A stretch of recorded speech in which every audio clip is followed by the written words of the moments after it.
મિત્રો ફરીથી એક મારા નવા વર્ગમાં તમારા બધાનું દિલથી સ્વાગત છે. અને મિત્રો અમે આજે એક એવી જગ્યાએ આવી ગયા છે કે જે દરિયાકાંઠે આવેલું છે અને જાફરાબાદના રોશા ગામની બાજુમાં આવેલું છે રત્નેશ્વર મહાદેવ, અને બિલકુલ દરિયાકાંઠે આવેલું છે. અને મિત્રો નજારો એકદમ જોવાલાયક છે અને મંદિર પણ મસ્ત છે. તો ચાલો તમને મહાદેવના દર્શન કરાવું. તો મિત્રો જો અહીંથી આપણે રત્નેશ્વર મહાદેવનું મંદિર ચાલુ થાય છે, નીચેથી ઉપર જવાય છે. અંદર ગુફા જેવું છે, તો આપણે ગુફામાં થઈને જવાનું છે. કહેવાય ને કે ટનલ બનાવેલી, આ ટનલ છે.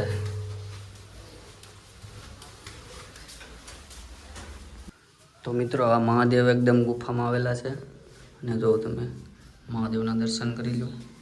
આ બાજુ હનુમાનજી મહારાજ છે, અને અહીંયા પણ ગણપતિજી મહારાજ છે. અને મિત્રો આ મંદિરમાં એક જે આપણે કહેવાય ને બેલ ગોઠવેલો, બહુ જોરદાર અવાજ આવે છે. તો તમે એનો અવાજ સાંભળો.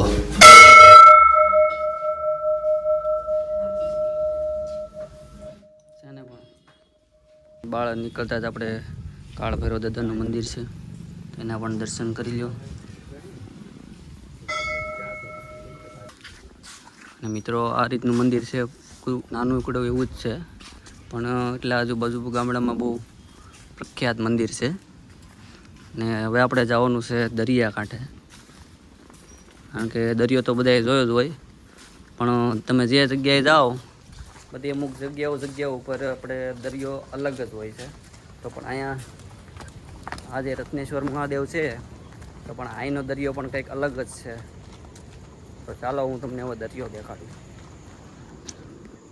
અને મિત્રો જોવો ને અહીંથી દરિયો તો એક નંબર છે, અને અવાજ પણ બહુ ગજબ આવે છે. જો આ છે દરિયો. હા,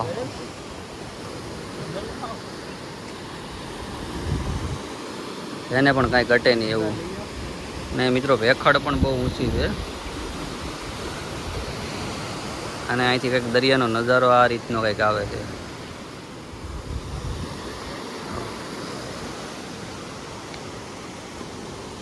ને બધા ફોટા પાડે છે.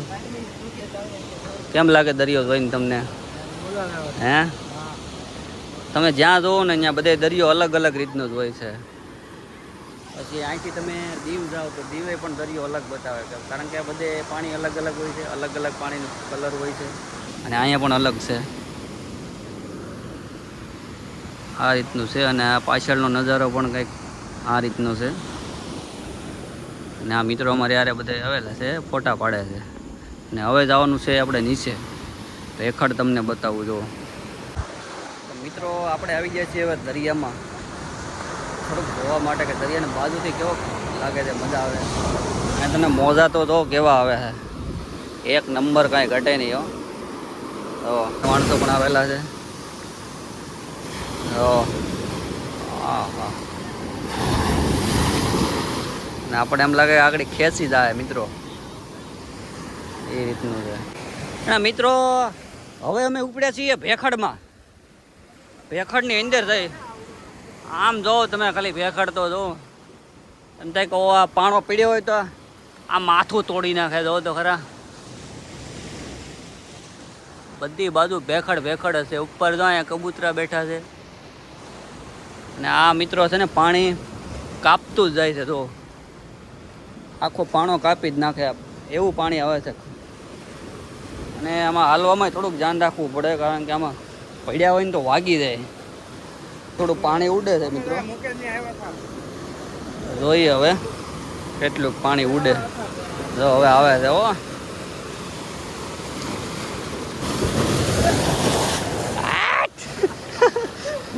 ભાગો ભાગો મિત્રો, અહીંયા તો પલાળી દે એવું કરે આવે છે. જો આ ભાઈ ભાગ્યા જો. ને મિત્રો અહીંયા ફોટા પાડવા માટે છે ને લોકેશન એક નંબર છે. જો ખાલી કવડી ભેખડ છે, ને અહીંથી દરિયાનો નજારો પણ કંઈક અલગ જ છે. જો ને મિત્રો તમે થોડાક આગળ આવો ને તો અહીંયા પણ એટલા ભેખડ છે, પાણા છે. તમે જો ખાલી પથરા જે પડ્યા છે ને, એ આ બધે પાણી એ કાપેલા પથરા છે. જો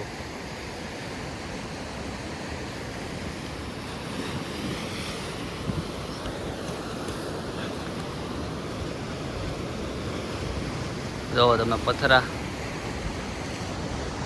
ને આખી ભેખડ જો આ બધા અમારા મિત્રો ઊભા છે એવડા દેખાય છે કવડી ભેખડ છે જો આ ઠેડ સુધી બધું પાણી છે ને બધું પાણાને કાપતું જ આવે અને આ પણ પથ્થર જ છે મિત્રો આપણે અહીંથી લહેરની એક ઝલક જોઈ અહીંથી લહેરો આવે છે આ રીતની એટલે ઊંચી ઊંચી લહેરો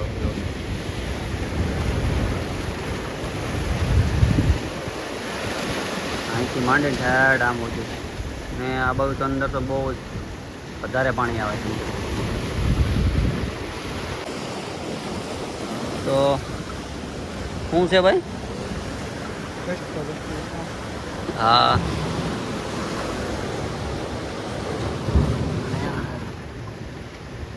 તો કોઈને દેખાતો હોય તો જુઓ કરેશલો બેઠો છે અહીં અંદર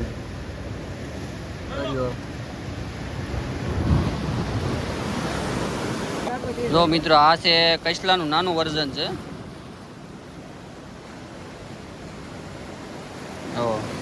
આ જે લીંગા છે ને મિત્રો એ કવડી જ એવા છે આ તો હજી નાનું છે આવા મોટા મોટા પણ જોવા મળે મિત્રો આ પાણી છે ને વિચાર કરો કે આમાં ધક્કો કોણ મારતું હોય છે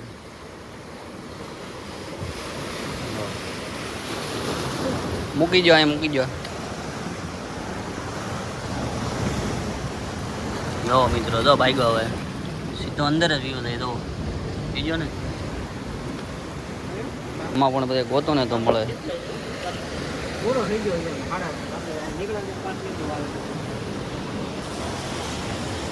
મિત્રો આ રીતના પથ્થર ઊંચો કરો ને તેમાં કરેશલા હોય તો બેઠા હોય